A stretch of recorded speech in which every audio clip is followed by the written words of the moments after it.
नमस्कार सभी मेरे प्रिय साथियों, मैं आपका होस्ट और दोस्त अमित स्वागत करता हूं आपके अपने YouTube चैनल पर। कैसे हैं सभी मेरे प्रिय साथी? आशा करता हूं स्वस्थ, मस्त, आनंदित, प्रसन्नचित्त और लगातार अध्ययन कर रहे हैं।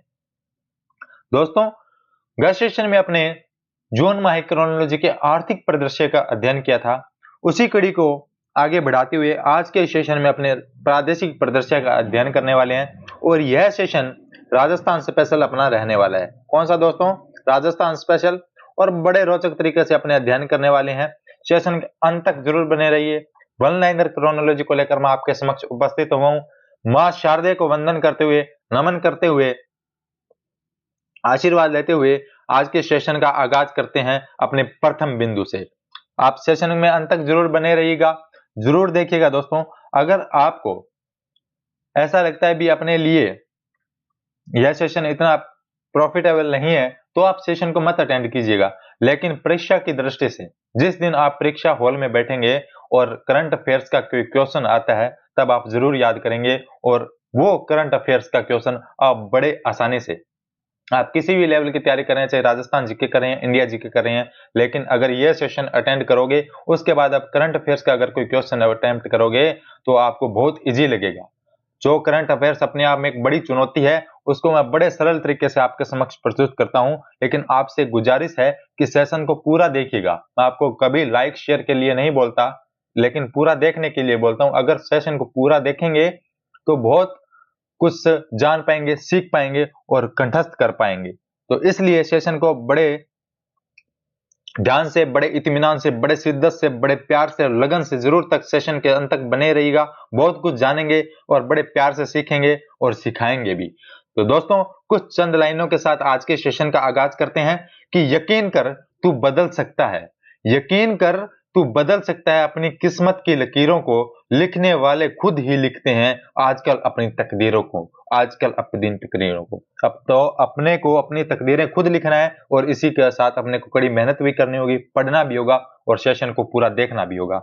अगर आपके पास टाइम कम है तो आप स्पीड को बढ़ा लेना, स्पीड बढ़ा के देख लेना और जो इसकी पीडीएफ है वो आपको टेलीग्राम चैनल के माध्यम से प्रोवाइड करवा दी जाएगी। ग्रेट इंडियन बस्टर्ड का वाटरफॉल सर्वेक्षण। अब ये दोस्तों वाटरफॉल सर्वेक्षण क्या होता है? ग्रेट इंडियन बस्टर्ड जान लिए। ग्रेट इंडियन बस्टर्ड किसे कहते हैं? गोडावन को कहते हैं। इसके काफी नाम हैं, गोडावन के, मालमोडनी, तुकना, सारंग, तो ऐसे काफी इसके नाम हैं। अलग अलग क्षेत्र वाइज इसे अलग अलग नाम से इसे पुकारा जाता है। तो वाटरफॉल सर्वेक्षण किया गया है किसका? गोडावन का।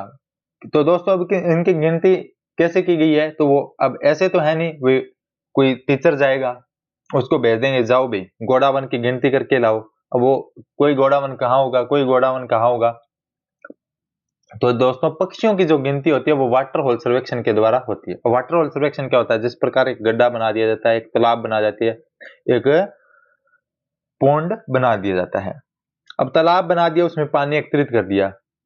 अब वहां पर क्या है कि जब उन्हें प्यास लगेगी तो उस क्षेत्र में अन्य कहीं पर पानी नहीं होगा, लेकिन उन्हें वहां पर पानी पीने के लिए आना ही होगा। उस पानी के लिए आना ही होगा।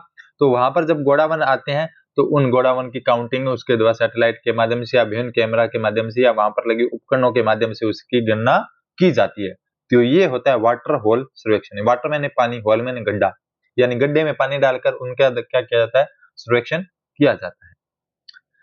तो दोस्तों ये जो सर्वेक्षण है कहाँ किया गया? तो अपना जो डेजर्ट नेशनल पार्क है, कहां पर? जैसलमेर।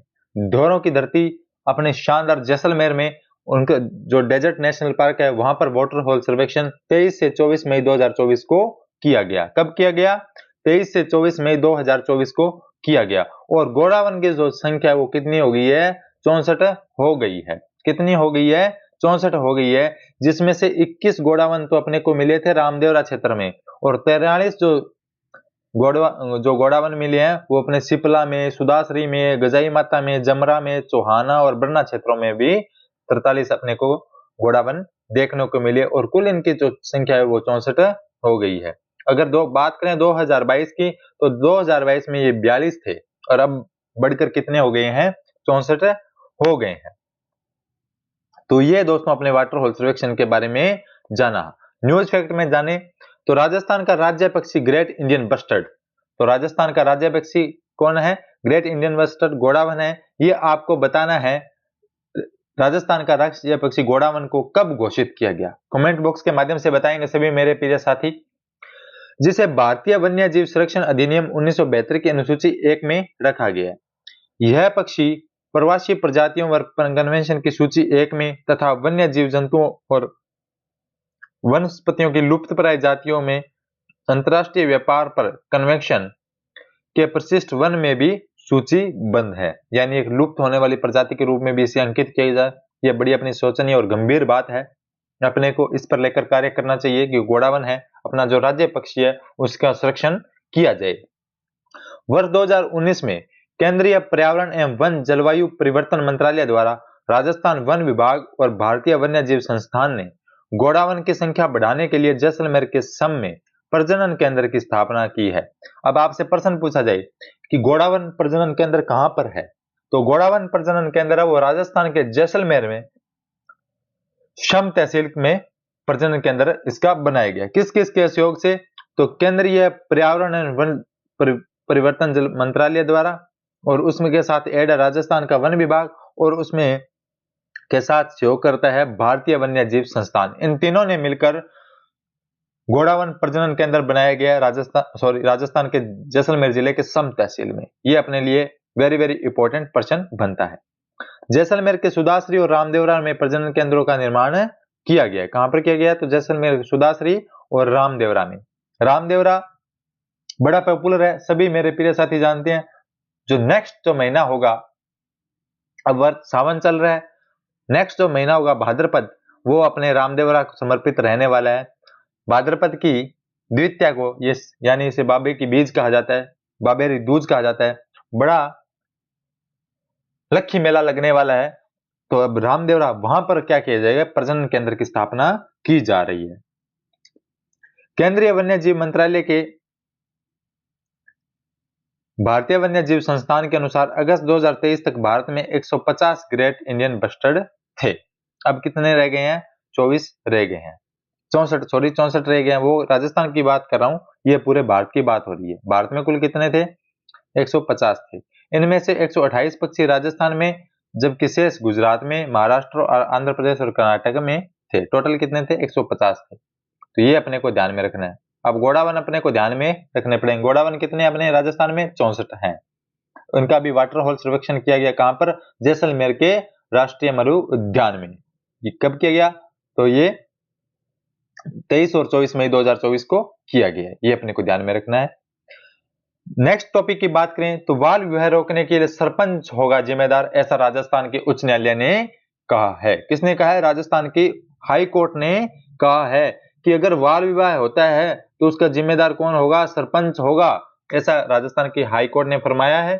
तो बाल विवाह प्रतिषेध अधिनियम 2006 को प्रभावी होने के बावजूद भी प्रदेश में क्या हो रहे हैं? बाल विवाह हो रहे हैं, और उनके रोकथाम को सुनिश्चित करने के लिए हाईकोर्ट ने अपना निर्देश दिया है कि अगर किसी गांव में या किसी ग्राम पंचायत में अगर बाल विवाह हो रहा है तो उस गांव का सरपंच और पंचायत समिति के सदस्यों को जिम्मेदार माना जाएगा।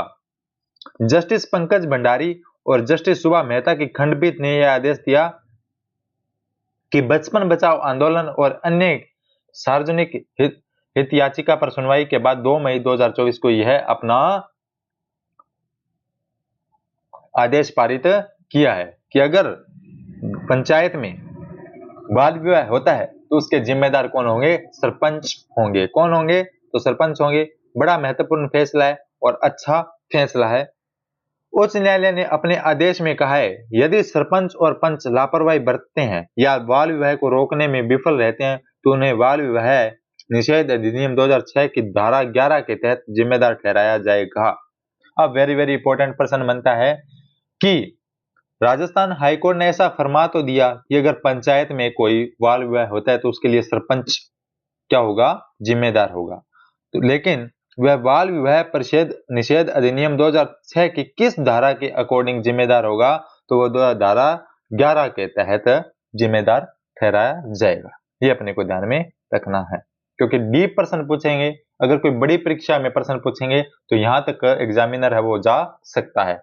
तो अपने को हर बात ध्यान में होनी चाहिए। मैं आपके लिए वन लाइनर के रूप में लेके आता हूँ कि जो इंपॉर्टेंट है वो हाईलाइट किया होता है और बॉक्स में बंद हो जाता है, और ये पीडीएफ आपको जो टेलीग्राम से मिल जाएगी। बाद में अगर एक बार सेशन को अटेंड करने के बाद आप पढ़ोगे तो मात्र 5 मिनट में इस पीडीएफ को पढ़ दोगे, ये मेरा आपसे वायदा है, और आप आजमा के देख लेना भले। शिक्षा विभाग शुरू करेगा हरि वन वृक्षारोपण अभियान। कौन सा दोस्तों? हरि वन वृक्षारोपण अभियान। कौन सा विभाग करेगा? चिकित्सा विभाग शुरू करेगा। पहले तो यही प्रश्न बनेगा कि हरि वन वृक्षारोपण अभियान है किसके द्वारा संचालित किया जा रहा है? तो चिकित्सा विभाग के द्वारा संचालित किया जा रहा है। ये अपने को ध्यान में रहना चाहिए। जो यह अभियान है ये 1 से 31 जुलाई तक चलाया जाएगा, यानी परसों इसका क्या होने वाला है? समापन हो जाएगा। यह अभियान हरि वन वृक्षारोपण अभियान है जो क्या हो जाएगा? परसों इसका समापन हो जाएगा। इसका उद्देश्य क्या है? यह रहने वाला है कि अगर जो छोटे हॉस्पिटल है वहां पर तो 5 पौधे लगाओ, और जो बड़े हॉस्पिटल है वहां पर उनको 10 पौधे लगाने हैं, और ये जो पौधे लगाएंगे इनका जिम्मेदार वही संस्थान होगा जहां पर ये पौधे लगाए गए हैं, वही इनकी देखभाल करेंगे। इस प्रकार प्रदेश में करीब 1 लाख पौधे लगाए जाएंगे। कितने पौधे लगाए जाएंगे? 1 लाख पौधे लगाए जाएंगे। ये अपने को ध्यान में रखना है। 1 अगस्त और 1 नवंबर 2024 और 3 फरवरी 2025 को पौधों की प्रगति से निदेशालय को अवगत कराना होगा। भी पौधे लगे हैं या नहीं लगे, पौधे आधे पौधे जल गए, तो ये सब बातें हैं, या आधे पौधे उखड़ गए, तो इस सब बातों का, या सभी पौधे लग गए, तो निदेशालय को अवगत कराना होगा 1 अगस्त को, 1 नवंबर 2024 को और 3 फरवरी 2025 को। अभियान के सफल क्रियान्वयन के लिए टॉप जो 11 चिकित्सा संस्थान होंगे, जो टॉप 11 हॉस्पिटल होंगे जहां पर कि मानो सारे पौधे लगाए सभी के सभी क्या हो गए? अच्छे रूप से पनप गए, तो उन्हें सम्मानित भी किया जाएगा और उन्हें हरि वन मित्र के नाम से संबोधित किया जाएगा। ये अभी चिकित्सा विभाग की नया प्रोजेक्ट या प्लान अभी आया है वन को लेकर, पौधों को लेकर, तो ये अपने को ध्यान में रखना है। प्रदेश में मिले 60,353 इलेक्ट्रॉनिकली पोस्टल बैलेट। जो दोस्तों गवर्नमेंट एम्प्लॉय होते हैं वो अपने क्या करते हैं, जो मत या मतदान करते हैं वो पोस्टल बैलेट के थ्रू करते हैं। जब आप सभी मेरे प्रिय साथी गवर्नमेंट जॉब लग जाएंगे तब आप भी क्या करेंगे? पोस्टल बैलेट के माध्यम से अपना मतदान करेंगे। लोकसभा आम चुनाव 2024 के तहत राज्य में 25 लोकसभा क्षेत्रों के लिए कुल 60,353 सेवा मतदाताओं के लिए इलेक्ट्रॉनिक पोस्टल बैलेट प्राप्त हुए। ठीक है। निर्वाचन आयोग द्वारा लोकसभा आम चुनाव में 2024 के लिए 1,40,907 सेवा मतदाताओं को इलेक्ट्रॉनिक पोस्टल बैलेट जारी किए थे। इनमें से 1,32,381 मतदाताओं ने इलेक्ट्रॉनिकली पोस्टल बैलेट डाउनलोड किए, जबकि अब तक कुल 60,353 मतदाताओं ने पोस्टल बैलेट प्राप्त हुए हैं। अब क्या बात है, समझिए आप? नहीं समझे, समझाता हूं कि जब दोस्तों लोकसभा के आम चुनाव होने थे तब निर्वाचन आयोग ने क्या किए कि इतने कर्मचारी, अपने कुल कितने कर्मचारी, उन्होंने आंकड़ा लगाया 1,40,907 जैसे कर्मचारी हैं, उनके लिए इलेक्ट्रॉनिक पोस्टल बैलेट जारी किए। ठीक है, इलेक्ट्रॉनिक रूप से, यानी मोबाइल से या कंप्यूटर से उनको डाउनलोड किया जा सकता था और उनके थ्रू वो अपना मत है वो दे सकते थे। अब जो उनमें से जो डाउनलोड किए 1,40,000 उन्होंने जारी किए, उनमें से 1,32,381 लोगों ने उन्हें डाउनलोड कर लिया, लेकिन जो उनके पास वापस जो वोट गए ना वो 60,353 ही गए थे, बाकी गए नहीं, वो डाउनलोड करके रह गए, वोट नहीं दिया। तो ये अपने को ध्यान में रखना है। सर्वाधिक और न्यूनतम जो इलेक्ट्रॉनिक जो वोट डाले गए हैं उनके बारे में अपन चर्चा कर लेते हैं। मुख्य निर्वाचन अधिकारी अपने कौन है? प्रवीण गुप्ता जी हैं। प्रवीण हैं, कुशल हैं, योग्य हैं, इसीलिए इनको मुख्य निर्वाचन अधिकारी बना रखा है। तो इस तरीके से आप याद रख लीजिएगा। जो अपने मुख्य निर्वाचन अधिकारी है प्रवीण गुप्ता जी ने, उन्होंने जानकारी दी है कि झुंझुनू जो लोकसभा क्षेत्र है उसमें सबसे अधिक 12,770, उसके बाद सीकर में 7,609, और उसके बाद अलवर ने 6660 इलेक्ट्रॉनिक पोस्टल बैलेट प्राप्त हुए हैं। और सबसे कम जो पोस्टल बैलेट अपने को प्राप्त हुए वो बांसवाड़ा से हुए हैं 64, ठीक है, और 64 ही अपने गोंडवानाओं की संख्या है, ग्रेट इंडियन बस्टर्ड की संख्या है राजस्थान में। तो ये दोस्तों ये जानकारी थी जैसा आपको मैंने बताया। बढ़ते हैं अपने नेक्स्ट बिंदु की ओर। जो नेक्स्ट बिंदु है ये अपने आप में बहुत विशेष है और इसकी चर्चा अपने जनवरी माह की क्रोनोलॉजी में की थी। राजस्थान के 4 लोगों को पद्मश्री से सम्मानित किया गया था, वो आपको बताना है कमेंट बॉक्स के माध्यम से, लेकिन थोड़ी देर में मैं ही बता दूंगा। आप आराम से लेट के सेशन देखिएगा, अगर आप बैठ के नहीं रह सकते तो सो के देखिए, सेशन को देखिए जरूर। जो दोस्तों बीकानेर के जो अली बंधु है, मोहम्मद बंधु, तो उनको पद्मश्री से सम्मानित किया गया। कब दोस्तों? 9 मई 2024 को। कब दोस्तों? 9 मई 2024 को। गणतंत्र दिवस की पूर्व संध्या पर इनकी घोषणा की जाती है। 25 जनवरी 2024 को राष्ट्रपति द्रौपदी मुर्मू ने वर्ष 2024 के पद्म पुरस्कारों के तहत देश के 132 हस्तियों को पद्म पुरस्कार देने की घोषणा की थी। इस वर्ष के पद्म पुरस्कार के चुने गए राजस्थान की जो हस्तियां थी उनमें थे बहरूपिया कलाकार जानकीलाल भांट, माया टंडन, ध्रुपद गायक के लक्ष्मण भट्टतेलंग और अली मोहम्मद और गनी मोहम्मद। इन्हें संयुक्त रूप से दिया गया। इस प्रकार 4 पद्म पुरस्कार राजस्थान के लिए घोषणा की गई थी और वर्तमान में जो जिन्हें सम्मानित किया गया राष्ट्रपति जी के द्वारा 9 मई को मोहम्मद बंधुओं को नवाजा गया है। 85 वर्ष से अधिक उम्र के 57.8% मतदाताओं ने किया मतदान। ये अपने को ध्यान में रखना है और इसमें कुछ विशेष है नहीं दोस्तों। नेम प्रकाशन ने की वर्ष 2024 के राजस्थानी साहित्य पुरस्कारों की घोषणा। नेम प्रकाशन देह नागौर द्वारा वर्ष 2024 के राजस्थानी साहित्य पुरस्कारों की घोषणा अप्रैल 2024 में की गई। इस वर्ष 28 राजस्थानी साहित्यकारों को अलग अलग विधाओं तथा लेखन में भाषा साहित्य संस्कृति के क्षेत्र में उत्कृष्ट सेवाओं के लिए सम्मानित किया जाएगा। रूपचंद समदड़िया समर्थी राजस्थानी भाषा सेवा शिखर सम्मान 6.5 दशकों की श्रेष्ठ साहित्य सेवा के लिए, यानी 6.5 दशक, मतलब आप कह सकते हैं 65 वर्ष तक साहित्य में अपना उत्कृष्ट कार्य करने के बाद प्रोफेसर जहूर खां मेहर को इस अवार्ड से नवाजा गया है। किस अवार्ड से दोस्तों? तो रूपचंद समदड़िया समर्थी राजस्थान भाषा सेवा शिखर सम्मान से नवाजा गया है। तो नाम में देख लो कितना बड़ा है। और इसके तहत जो राशि इनको दी गई है वो दोस्तों 51,000 के नगद पुरस्कार और शेष सभी को 11,000 रुपए के पुरस्कार दिए गए हैं। केवलादेव में 500 चित्तल मुकुंदरा एवं रामगढ़ विषधारी टाइगर रिजर्व में शिफ्ट किए गए हैं। कितने दोस्तों? केवलादेव अपना जो राष्ट्रीय पक्षी उद्यान है, घना पक्षी बिहार जिसे बोलते हैं, वहां से 500 चित्तल ले जाकर चित्तल, मुकुंदरा एवं रामगढ़ अभ्यारण्य में छोड़े गए हैं।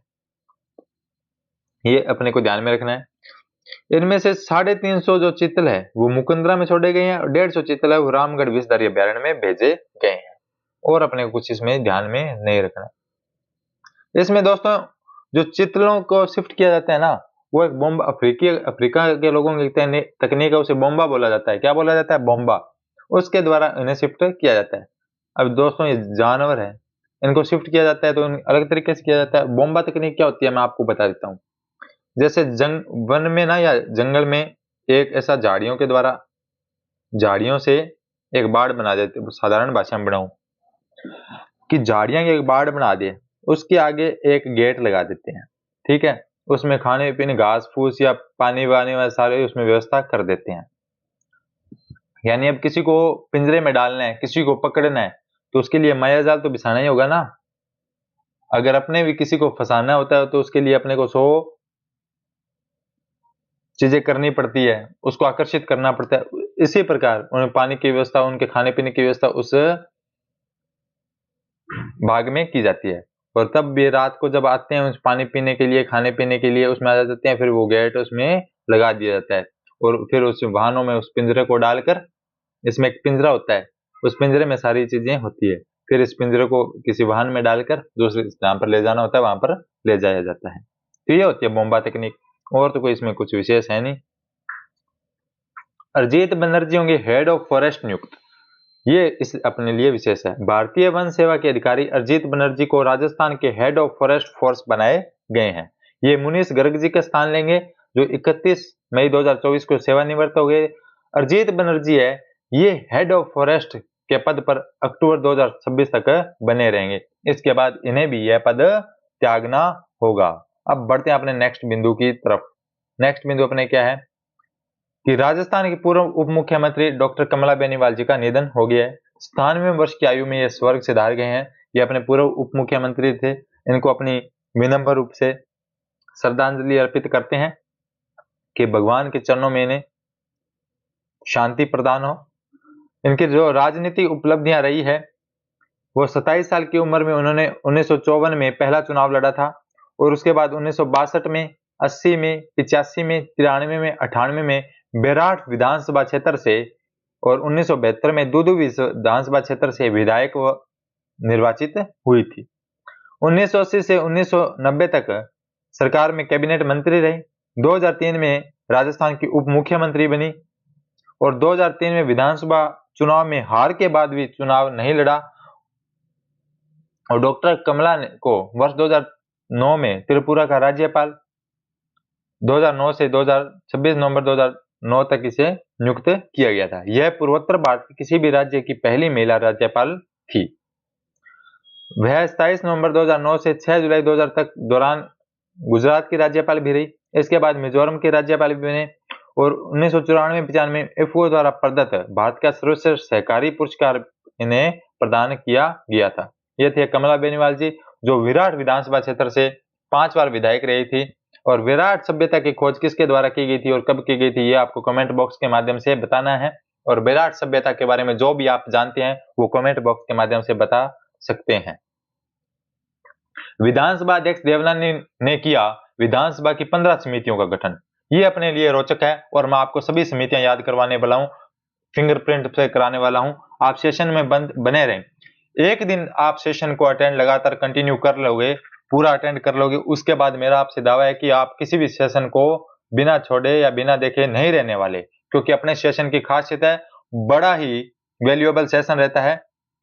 सीधी बात, नो बकवास पर आधारित होता है, कोई भी अन्य बातें नहीं होती, ओनली फॉर पढ़ना रहता है। ये इसी मोटिव के साथ अपने पढ़ते हैं दोस्तों कि तू अपने हुनर को अपना हथियार बना, तू अपने हुनर को अपना हथियार बना, अपने इरादों को भी धारदार बना। जो ख्वाब हकीकत में परेशान करते हैं, जो ख्वाब हकीकत में परेशान करते हैं, उन्हीं ख्वाबों को तू अपना शिकार बना, उन्हीं ख्वाबों को अपना तू शिकार बना। तो दोस्तों उन्हें शिकार बनाने के लिए अपनों को लड़ना होगा, पढ़ना होगा, अपने कठिन मेहनत करनी होगी। तो आइए दोस्तों अपने उन सभी समितियों को याद करने वाले हैं, बड़ी इंपॉर्टेंट है, जो भी वासुदेव देवनानी जी के द्वारा गठित की गई है। आइए तो पढ़ते हैं दोस्तों। नियम समिति, अब नियम समिति अध्यक्ष है, वही सब नियम बनाता है। तो लोग अपने विधानसभा अध्यक्ष कौन है? वासुदेव देवनानी जी। तो ये सभी नियम बनाएंगे। अध्यक्ष है वो क्या करता है? नियम बनाते हैं। तो सारे नियम कौन बनाएंगे? वासुदेव देवनानी जी। इसलिए नियम समिति का अध्यक्ष कौन है? वासुदेव देवनानी। सदाचार समिति, सदाचार कौन खाएंगे? हरीश खाएंगे। हरि के भजन करेंगे, यानी हरि के भजन करते हैं वो क्या कहते हैं? सादा जीवन जीते हैं। हरि के भजन करते हैं वो क्या करते हैं? सादा जीवन जीते हैं। तो सदाचार समिति, सदा आचार कौन खाएंगे? हरीश जी खाएंगे। सादा आचार रखेंगे यानी सभी से अच्छा व्यवहार रखेंगे, सादा आचार रखेंगे। आचार का अर्थ भी होता है व्यवहार, अच्छा बोलचाल। तो सादा आचार कौन रखेंगे? हरि के लोग रखते हैं, यानी हरीश चौधरी रखेंगे। स्थानीय निकाय और पंचायती राज संस्थाओं की समिति के अध्यक्ष किन्हें बनाया गया है? हरीश सिंह रावत को बनाया गया है। ठीक है, तो ये हरीश सिंह चौधरी और हरीश सिंह रावत में आपको कंफ्यूज नहीं होना। सादा आचार रखेंगे हरीश चौधरी, सादा आचार कौन रखेंगे? हरीश चौधरी जी। और स्थानीय निकाय और पंचायती राज के जो अध्यक्ष हैं वो हरि सिंह रावत हैं। विशेष अधिकार समिति के अध्यक्ष कौन है? पुष्पेंद्र सिंह। देखो विशेष अधिकार किसे मिलते हैं? पुष्प को मिलते हैं। किसको मिलते हैं? पुष्प को, जो कमल की भांति होता है, सॉरी पुष्प की भांति होता है, फूल की भांति होता है, जो अपना नजरिया अपना स्वभाव पुष्प की भांति रखता है, यानी फूलों सा कोमल होता है, उसे क्या है, उसे हमेशा विशेष अधिकार मिलते हैं। अगर कोई गुस्सालू होगा, झगड़ालू होगा, उसके पास कोई नहीं बैठता, कोई भी नहीं बैठता, ठीक है? उससे सभी दूरी बनाए रखते हैं। आप हमेशा चेहरे पर मुस्कान रखिए, आपके पास 2 लोग मिलने के लिए आएँगे, बात करके खुश होंगे, तो विशेष अधिकार मिलते हैं, वो पुष्प को मिलते हैं। देखिए, महान लोगों के पुष्पों की माला पहनाई जाती है, भगवान को पुष्पों की माला पहनाई जाती है, तो सभी विशेष अधिकार किसको मिले हैं? पुष्प को मिले हैं। तो अपने विशेषाधिकार समिति के अध्यक्ष कौन है? पुष्पेंद्र सिंह है। कौन है? पुष्पेंद्र सिंह है। अधीनस्थ विधान संबंधी समिति के अध्यक्ष किसे बनाया गया है? कि अनीता बघेल को बनाया गया। याद कैसे रखेंगे? अधीनस्थ विधान संबंधी समिति के अध्यक्ष कौन है? अनीता बघेल को बनाया गया है। विधान कैसे होने चाहिए? विधान यानी अपना संविधान, विधान से करें विधि, कानून, नियम, ये सभी कैसे होने चाहिए? भद्दे नहीं होने चाहिए। कैसे नहीं होने चाहिए? भद्दे नहीं होने चाहिए, अच्छे होने चाहिए। इसलिए अनीता जी को सौंपा है कि आप अनीता बघेल जी भद्दे कानूनों को नष्ट करना, भद्दे नियमों को नष्ट करना, अच्छे-अच्छे रूप से आप इस समिति को चलाना। तो अधीनस्थ विधान समिति के अध्यक्ष कौन है? अनीता बघेल। याचिका, याचिका कौन दायर करेंगे? याचिका सभी मेरे भाई लोग दायर करते हैं। तो हमीर सिंह भायल, हमीर सिंह भायल क्या है? इसके अध्यक्ष है। सरकारी आश्वासन समिति के अध्यक्ष कौन है? तो जितेंद्र कुमार गोठवाल है। याद कैसे रखेंगे? कि जो भी आश्वासन मिले आपको, सरकार कोई भी आश्वासन है दे, अच्छे उनको ऐसा नहीं मानना, उनके गांठ लगा के रख लेनी है, कि गांठ लगा के रख लेनी है। अगर ऐसा काम करेंगे जो उन्होंने आश्वासन दिया, अगर वो अपनी बातों पर खरा उतरेंगे, तो ही हम अगली बार उन्हें लेकर आएंगे। तो उन बातों को क्या, आश्वासनों को क्या लगानी है? गांठ लगा के रख लेनी है। तो सरकारी आश्वासन समिति के अध्यक्ष किसे है? जितेंद्र कुमार गोठवाल, जितेंद्र कुमार गोठवाल। प्रश्न एवं संदर्भ समिति के अध्यक्ष कौन है? संदर्भ समिति के अध्यक्ष है, संदर्भ मैंने आ गया संदीप, संदर्भ संदीप, संदर्भ संदीप, इस प्रकार आप याद रख लेंगे।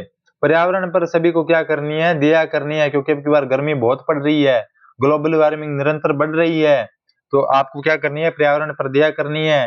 हरिवन मित्र अभियान चलाया जा रहा है, शिक्षा विभाग का उसमें योगदान है, अधिक से अधिक पेड़ लगाने हैं। तो पर्यावरण संबंधी पर क्या करनी है? दया करनी है। तो दयाराम परमार को बनाया गया, किसका? पर्यावरण संबंधी समिति का अध्यक्ष। पुस्तकालय समिति के अध्यक्ष किसे बनाया गया? तो सुरेंद्र कुमार सिंह राठौड़ जी को बनाया गया है। किसके अध्यक्ष? पुस्तकालय समिति के। तो पुस्तक क्या करेंगे? सुर में पढ़ेंगे। पुस्तक क्या पढ़ेंगे? सुर में पढ़ेंगे। तो इसमें सुर में पढ़ेंगे कौन? सुरेंद्र सिंह राठौड़। तो पुस्तकालय समिति के अध्यक्ष किसे बनाया गया? सुरेंद्र सिंह राठौड़ को मिलाया गया है। महिलाओं एवं बालकों के कल्याण संबंधी समिति की बात करूं, तो महिलाओं को और महिलाओं के कल्याण कौन करेंगे और बालकों की कौन करती है? तो मातृ शक्ति करती है। तो मातृ शक्ति एक ही है, शोभा चौहान। तो आप याद रख लेंगे, एक ही नाम आने वाला है शोभा चौहान जी का महिलाओं में, तो वो आप याद ध्यान। पिछड़ा वर्ग ओबीसी की बात करेंगे तो ओबीसी की, अन्य पिछड़ा वर्ग के कल्याण की बात करेंगे तो केसाराम जी चौधरी करेंगे, चौधरी साहब करेंगे, ठीक है। अगर अनुसूचित जाति की बात करेंगे तो विश्वनाथ जी करेंगे, ठीक है। विश्व में परचम लहराएंगे, तो ये अपने को पता लग ही जाएगा। अनुसूचित जनजाति की बात करेंगे तो फूलचंद जी मीणा करेंगे, ठीक है। फूलचंद जी मीणा तो करेंगे अनुसूचित जनजाति की बात, और पुष्पेंद्र जी करेंगे किसकी बात है? पुष्प और फूल दोनों अब की बार समितियों में है, पुष्प और फूल अब की दोनों बार समितियों में। पुष्पेंद्र जी करेंगे विशेषाधिकार समिति की। तो जनलेखा समिति ये इंपॉर्टेंट है, अब ये चारों समितियां इंपॉर्टेंट है, इन्हें आप याद रखना साथियों। जनलेखा, प्राकलन क, प्राकलन ख और राजकीय उपक्रम समिति, ये कैसे भी करके आप जन जुल्ली, जन यार अब की बार जनता क्या खाएगी? जुल्ली खाएगी। जनता क्या? जुल्ली एक स्वीट होती है, मिठाई, मिठाई होती है दोस्तों जुल्ली। गूगल पर सर्च करना जुल्ली, या किसी शानदार सी शॉप पर जाना मिठाई वाली पर, उसे कहना जुल्ली खिलाओ, वो आपको खिलाएंगे, बहुत शानदार होती है जुल्ली। तो जनलेखा समिति में कौन है? टिक्काराम जुल्ली, टिक्काराम जुल्ली। प्राकलन समिति क्या के अध्यक्ष कौन है? अर्जुन लाल जी नगर। प्राकलन समिति क्या के? अर्जुन लाल जी नगर। प्राकलन ख समिति के श्रीचंद करपलानी, श्रीचंद करपलानी। और राजकीय उपक्रम समिति के अध्यक्ष है कालीचरण श्राफ, राजकीय उपक्रम समिति है कालीचरण श्राफ। ये आपको ध्यान में रखना है। ये 4 समितियां जरूर याद रखना। जनलेखा समिति क्या जुल्ली, प्राकलन समिति कै के हैं अर्जुन लाल जी नगर, ख के हैं श्रीचंद कृपलानी और कालीचरण सराफ है राज्य के उपक्रम समिति के अध्यक्ष। तो ये थी दोस्तों समितियां, आपको याद हुई कि नहीं हुई आप जरूर कमेंट बॉक्स के माध्यम से बताइएगा। एक बार रिपीट करूंगा तो सेशन लंबा चला जाएगा, लेकिन आप एक बार वापस करके देख लेना, आपको इजी से याद हो जाएगा। राजस्थान ने किया नदी परिवहन की राज्य स्तरीय समिति का गठन। गुजरात में कच्छ के रण से राजस्थान के बाड़मेर जिले तक वाटरवे बनाने को लेकर राजस्थान सरकार ने केंद्र सरकार के निर्देश के बाद नदी परिवहन की राज्य स्तरीय समिति का गठन कर दिया गया। केंद्र सरकार के ministry of ports, shipping and waterway ने 22 अप्रैल 2024 को पत्र भेजकर कमेटी के गठन के निर्देश दिए हैं भी आप कमेटी बनाओ और ऐसा अपना वाटरवे बनाते हैं कहां से कहां तक, गुजरात के कच्छ के रण से लेकर राजस्थान के बाड़मेर जिले तक, और फिर वहां से लेकर एक वाटरवे बना देंगे, यानी एक नहर या नदी की भांति बना देंगे, और उसमें जो अपने पानी वाले जहाज है वो उसमें चल पाएंगे आसानी से। जो मालवाहक है उसकी आपूर्ति की जाएगी, कम खर्चे में अधिक सेवाओं को भोग किया जाएगा। तो वो वाटरवे बनाने को लेकर अभी कवायद जारी की गई है और एक कमेटी का गठन किया गया है, जिससे पर्यटन भी बढ़ेगा और राज्य है को काफी उसे प्रॉफिट भी होने वाला है। अगर इस समिति की बात करें तो अध्यक्ष होंगे नदी परिवहन की राज्य स्तरीय समिति का अध्यक्ष जल संसाधन विभाग के अतिरिक्त जो मुख्य सचिव होते हैं वो अभय कुमार को बनाया गया है। गुजरात से राजस्थान तक यह वाटरवे लगभग 500 किलोमीटर यानी 490 किलोमीटर का लंबा होगा। कच्छ का रण से बाड़मेर तक बनने वाले वाटरवे की चौड़ाई करीब 100 मीटर रखी जाएगी, गहराई लगभग 4 मीटर होगी। इस वाटरवे में 3000 टन से क्षमता के कार्गो यानी शिप या वेसल्स चल सकेंगे, यानी कार्गो वाले जहाज इसमें चल सकेंगे। ये बड़ा फिर अपने इसमें देखने चाहेंगे, यहाँ पर अपने भी पानी वाली जहाज चला के आएंगे। आप मेरे को कॉल करना, अपने साथ चलेंगे, ठीक है। यस। स्काडा सिस्टम से जुड़ेंगे प्रदेश के सभी बांध और नदियां। ये स्काडा सिस्टम क्या होता है दोस्तों, स्काडा सिस्टम बता देता हूं मैं आपको। स्काडा सिस्टम जैसे अपने ये है मॉनिटर, कौन सा मॉनिटर, जैसे अपने घर पे होता है कंप्यूटर, एलसी, लैपटॉप या मोबाइल मान लीजिए, उस पर सब कुछ मेंशन होता है। जैसे ये टैप होगी, ये बांध हो गया, ये बांध का ये वाला दरवाजा हो गया, इस बांध का ये वाला दरवाजा हो गया, ये तो उस सारे उस मॉनिटर से, उस कंप्यूटर से, उस लैपटॉप से, वहीं से क्या किया जाता है, उस सॉफ्टवेयर के माध्यम से बांध को खोला जाता है, या पानी के लेवल को, उसमें जितना पानी है स्टोरेज को, सभी प्रकार का आंकलन है वो इस स्क्रीन पर ही ध्यान से सारा कंट्रोल किया जाता है, उसे बोलते हैं स्काडा सिस्टम। तो सभी को समझ आ गया ना। तो आइए बढ़ते हैं। केंद्र सरकार ने प्रदेश की प्रमुख नदियों में बने बांध को स्काडा सिस्टम से जोड़ने की डेडलाइन तय कर दी है। स्काडा का फुल फॉर्म क्या है, supervisory control and data acquisition इसका फुल फॉर्म है। इस परियोजना की अवधि है वो मार्च 2024 थी, जिसे बढ़ाकर सितंबर 2025 कर दिया गया। ये भी अपने लिए वेरी वेरी इंपॉर्टेंट है, इसे आप जरूर नोट लगा के रख लेना। यह परियोजना केंद्र सरकार के जल शक्ति मंत्रालय, जल संसाधन, नदी विकास और गंगा संरक्षण विभाग की ओर से वित्त पोषित है। इसमें जो कुल लागत आने वाली है वो 134.58 करोड़ आने वाली है। क्योंकि स्काडा सिस्टम है वो आप देखना एक बार गूगल पर सर्च करके स्काडा सिस्टम, फिर आपको कंप्यूटर पर एक वो स्क्रीन पर दिखाई देगा, तो वहीं से सब कुछ ऐसा नियंत्रण होता है। इस परियोजना में चंबल नदी के 3 बांध, कोटा बैराज, राणा प्रताप सागर बांध और ज्वार सागर बांध इसमें शामिल किया गया है।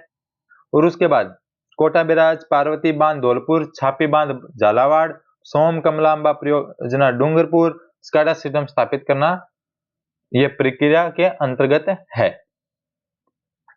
और नर्मदा नहर परियोजना सांचौर, गंगा नहर परियोजना गंगानगर, भाखड़ा नहर परियोजना श्री गंगानगर, हनुमानगढ़ की नहरों की पारदर्शी जल के लिए स्काडा सिस्टम भी स्थापित किया जाएगा। नहरों पर भी क्या किया जाएगा, स्काडा सिस्टम लगाया जाएगा। ये इसके स्काडा के बारे में बताया गया, ये मैंने आपको बता दिया। एक सॉफ्टवेयर आधारित है और वे कंप्यूटर से सब कुछ ऑपरेट किया जाता है। उनके आवाज की पानी कितना खपत हो गया, कितना बचा है, सब इससे पता चल जाता है।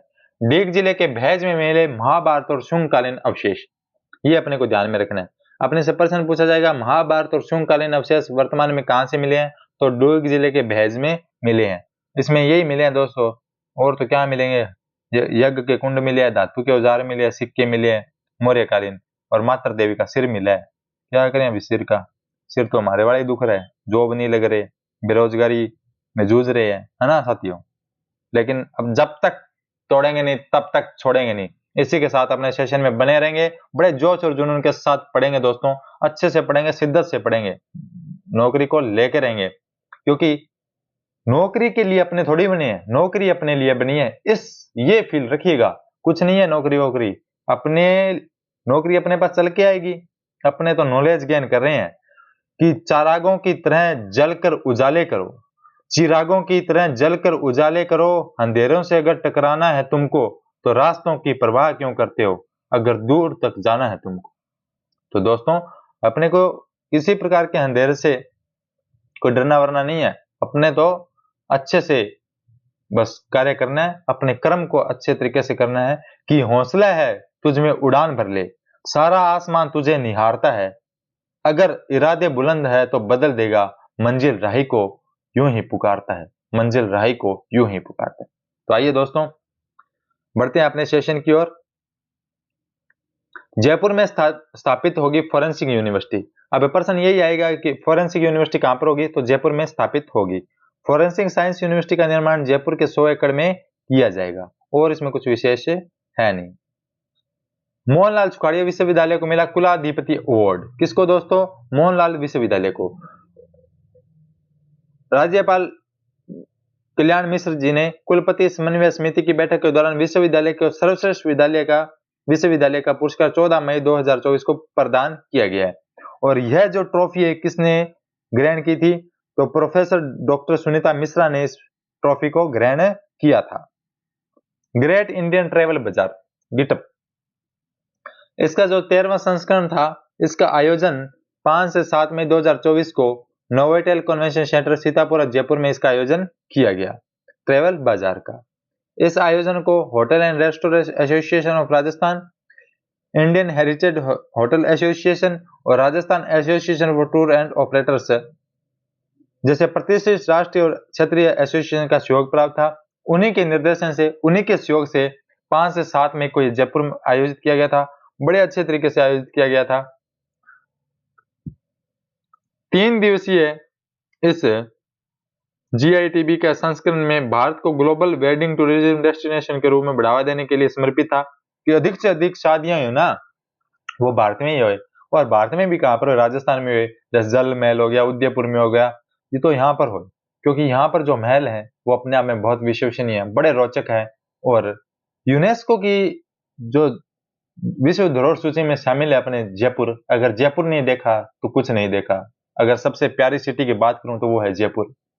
ऐसी थोड़ी है, आप देखिएगा, अगर कोई भी घूमने जाए, अगर वो जयपुर को देखे तो उसके बाद आपको कोई भी सिटी पसंद आने वाली नहीं है, इतनी प्यारी सिटी है। बड़े ही विद्वान लोग थे 1727 में अपने राजा, जिन्होंने जयपुर को बसाया, और बात करूं आर्किटेक्ट विद्याधर भट्टाचार्य की, बड़े ही विश्वसनीय रहे हैं, और स्वाई जय सिंह जी, जिन्होंने इस महान, इसमें कोई अतिशोक्ति नहीं है, बड़ा रोचक शहर बसाया। इस दौरान जो वेड इन इंडिया है उसका इनका मुख्य फोकस रहा था गिटअप का।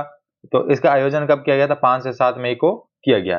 राष्ट्रीय सहकार मसाला मेला, यह कहां पर लगा था, जवाहर कला केंद्र जयपुर में सहकारिता विभाग के द्वारा आयोजित किया गया था। सभी मसालों को इसमें लगभग परोसा गया था, और सहकारिता विभाग के 20 वर्षों से अधिक समय से एक ही प्लेटफॉर्म पर इस मेले का आयोजन कर रहा है।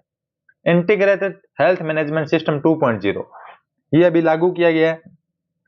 इसके तहत दोस्तों इलेक्ट्रॉनिक हेल्थ रिकॉर्ड है, मरीजों के कतारों से मुक्ति मिलेगी, काफी सारे सिंगल विंडो सिस्टम हो गए। सिंगल विंडो सिस्टम क्या होता है, एक ही यानी जगह से सारे काम हो जाना, सब सारे जो वहीं से पर्ची मिल जाना, वहीं से दवाई मिल जाना, वहीं से उसी एक पर्ची से डॉक्टर को दिखा लेना, यानी इसे सिंगल विंडो सिस्टम बोलते हैं। टेली ICU, जियो टैगिंग, ये सभी जो सुविधाएं हैं वो अपने को प्राप्त होगी इंटीग्रेटेड हेल्थ मैनेजमेंट सिस्टम से। बात करें दोस्तों नेक्स्ट टॉपिक की, Delphic council of Rajasthan, Delphic council of, अब अगर अपना पढ़ा नहीं हुआ तो डेल्फिक काउंसिल ऑफ राजस्थान लिखा था तो पता ही नहीं लगता। अब अपने से प्रश्न आएगा डेल्फिक काउंसिल किससे संबंधित है, तो अपने को पता ही नहीं किससे संबंधित है, भूगोल से संबंधित है, इतिहास से संबंधित है, कला से संबंधित है, लेकिन है कुछ भी नहीं। डेल्फी को काउंसिल ऑफ राजस्थान है ये दोस्तों, कला और संस्कृति को बढ़ाने के लिए कार्य करती है। और राज्य में क्या बने, 4 डेल्फी क्लब बनाए जाएंगे। उसमें क्या होंगे, संगीत होंगे, राजस्थान के फोक्स होंगे, उन संस्कृति परंपराओं रीति रिवाज को आभूषणों को जो भी अपने राजस्थान से रिलेटेड उनको बनाए रखने के लिए उनमें दिशा निर्देश दिए जाएंगे। तो राजस्थान एवं 4 विद्यालयों के बीच 3 मई 2024 को एमओयू हुआ है। एमओयू का उद्देश्य डेल्फिक आंदोलन से 6 डेल्फिक कलाओं, शास्त्रीय संगीत, भारतीय फिल्म संगीत, लोकप्रिय संगीत, शास्त्रीय नृत्य के प्रति युवाओं की भागीदारी को बढ़ाना है। यह डेल्फी काउंसिल ऑफ राजस्थान है। ठीक है, कला की संस्कृति में इसके लेकर काम करना है। केवलादेव घना में वन्य जीव गणना की गई है, जिसमें से 1 लेपर्ड, 450 जेकाल, हायना 30, हांगडियर 9, सुअर 80, सही 20 ये मिले हैं दोस्तों। अब अपने से पूछेंगे थोड़ी, नादिर खान और यश मारवाड़ी ये कहां से किससे संबंधित है दोस्तों, तो 9वीं इंटरनेशनल जूनियर कराटे चैंपियनशिप का आयोजन नेपाल की राजधानी काठमांडू में 18 मई को किया गया। कहां पर किया गया, नेपाल की राजधानी काठमांडू में। तो उदयपुर के नादिर खान ने तो जीता कांस्य पदक और यश मारवाड़ी ने बेस्ट फाइटर अवार्ड इसमें हासिल किया है। ये अपने को ध्यान में रखना है। एक थी बाघिन, कौन, अंबी, उसका 8 वर्ष की आयु में उसका निधन हो गया 20 तारीख को। ये अपने को ध्यान में। अभी हाल ही में किस बाघिन की मृत्यु है, तो अंबी की मृत्यु हुई है। करौली, करौली अब की बार क्यों रही है चर्चा में, आइए इसकी जानकारी अर्जित करते हैं। राजस्थान में उद्योगों को प्रोत्साहित करने के क्रम में भिवाड़ी के करौली में एक ऐसा कॉमन फैसिलिटी सेंटर CFC बनाया जा रहा है, जहां इलेक्ट्रॉनिक्स के लिए लगभग सभी सुविधाएं मिल सकेगी। कॉमन फैसिलिटी सेंटर बनाया जा रहा है। अपने से प्रश्न पूछा जाएगा, हाल ही में राजस्थान में उद्योगों को प्रोत्साहित करने के लिए CFC कहां पर बनाया जा रहा है, तो कहां पर, करौली में। ये अपने को ध्यान में रखना है। चीन की तर्ज पर बनाया जा रहा है CFC, 6000 वर्ग मीटर में यह विस्तृत होगा। मल्टी डिस्पेंसरी रिसर्च यूनिट ये पाली में खोली जा रही है। इसके लिए 5 करोड़ रुपए स्वीकृत किए गए हैं। ठीक है, इसमें दोस्तों जो है silicosis, depression, diabetes, hygiene, thyroid, इस पर 9 प्रमुख बीमारियों पर क्या किया जाएगा, रिसर्च किया जाएगा। ये बड़ा विशेष है अपने में, ये आपको ध्यान में रखना है। मल्टी डिसिप्लिनरी रिसर्च यूनिट कहां पर खोली जा रही है, तो पाली में खोली जा रही है। ये अब कितने हो गए हैं, तो ये इसका जो झालावाड़ और पाली 2 मेडिकल कॉलेजों में इसे स्थापित करना शामिल है। और पूरे देश में कुल 6 स्थापित की जाएगी, उनमें से 2 अपने राजस्थान में, झालावाड़ और पाली में। ये अपने को ध्यान में रखना है। बंटी जांगिड़, बंटी जांगिड़ दोस्तों चूरू जिले से संबंधित है। कहां से, चूरू जिले से संबंधित है। और उन्होंने world para athlete grand prix 2024 में कांस्य पदक जीता है। कहां पर, जो मोरक्को में 26 से 28 अप्रैल 2024 को आयोजित हुई थी। उसमें 183 सेंटीमीटर ऊंची कूद का जंप लगाकर उन्होंने कांस्य पदक पर जंप लगा दिया है। ये अपने को ध्यान में रखना है। कहां से संबंधित है, तो चूरू जिले से संबंधित है। कौन, Bunty Jangid.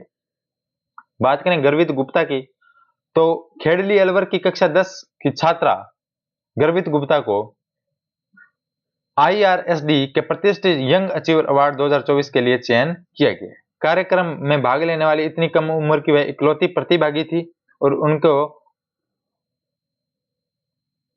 Young achiever award से सम्मानित किया गया। राम मंदिर की प्रतिकृति गोल्डन बुक ऑफ रिकॉर्ड में शामिल की गई।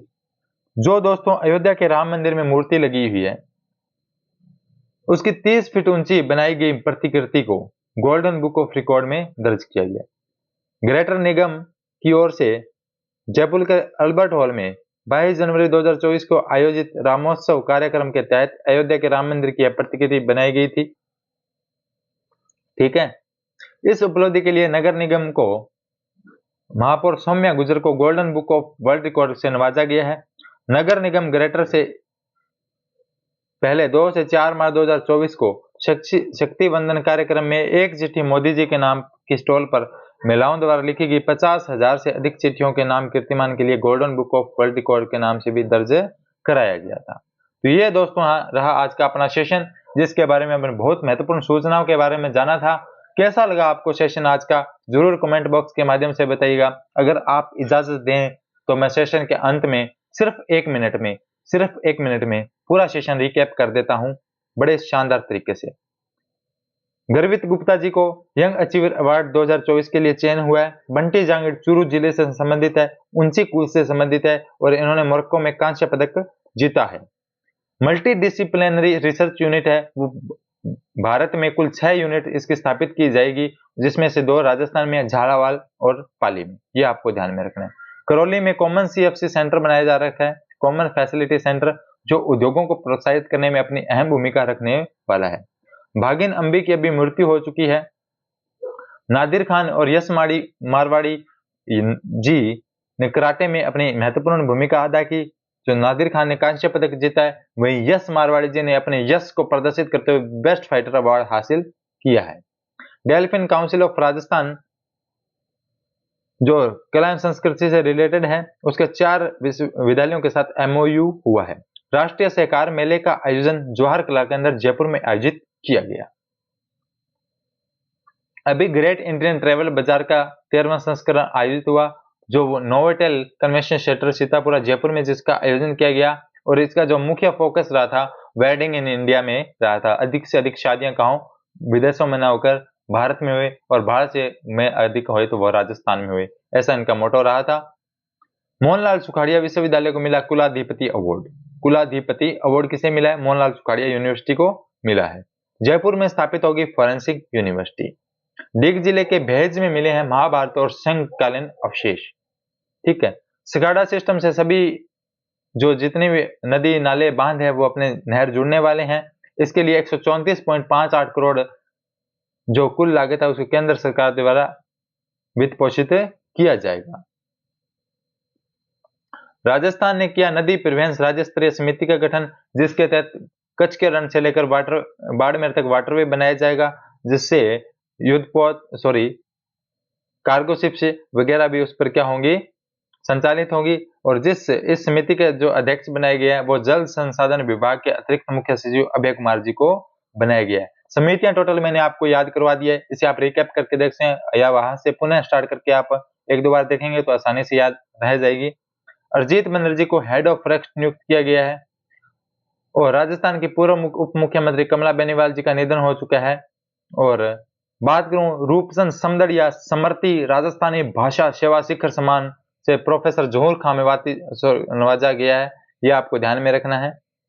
और राजस्थान के मोहम्मद बंधुओं को पद्मश्री से सम्मानित राष्ट्रपति द्रौपदी मुर्मू जी के द्वारा 9 मई 2024 को नवाजा जा चुका है। चिकित्सा विभाग ने हरि वन वृक्षारोपण अभियान शुरू किया है, जो 1 जुलाई से 31 जुलाई तक क्रियान्वित रहेगा। और इसकी जो पौधों की है वो 1 अगस्त, 1 नवंबर और 3 फरवरी को निदेशालय को अवगत भी कराना होगा। और इसमें टॉप जो 11 यानी 11 जो चिकित्सालय होंगे वो चुने जाएंगे हरिवन मित्र के रूप में। और ग्रेट इंडियन बस्टर का वाटर होल सर्वेक्षण भी किया गया है, जिसमें से 64 जो गोडावन अब अपने राजस्थान में पाए गए हैं। पहले ये 42 थी, अब 64 हो गई है। और पूरे भारत में करें तो 150 गोडावन पाए जाते हैं। और बाल विवाह को रोकने के लिए कौन होंगे? सरपंच होंगे जिम्मेदार, ऐसा राजस्थान की हाई कोर्ट ने आदेश पारित किया है, जस्टिस पंकज भंडारी ने। तो यह था दोस्तों अपना प्रादेशिक परिदृश्य। कैसे लगा आज का सेशन कमेंट बॉक्स के माध्यम से जरूर बताइएगा। इसी के साथ मैं कुछ लाइनों के साथ इजाजत लेना चाहूंगा कि जो मिला है इससे बेहतर की तलाश करिए, जो मिला है इससे बेहतर की तलाश करिए। गर मिले दरिया तो समंदर की तलाश करिए, मोती की तलाश में इतना मायूस न हो। समंदर मिला है इसी के अंदर तलाश करिए, समंदर मिला है इसी के अंदर तलाश करिए। तो ये दोस्तों कुछ चंद लाइनें जो अपने को मोटिव करेंगी और मोटिव करेगा अपना टारगेट, उसी को लेकर अपने निरंतर मेहनत करते रहना है, प्रयासरत रहना है। और अंत में मैं आपसे इजाजत लेना चाहूंगा। तो कमेंट बॉक्स के माध्यम से जरूर बताइएगा साथियों। जय हिंद, जय भारत।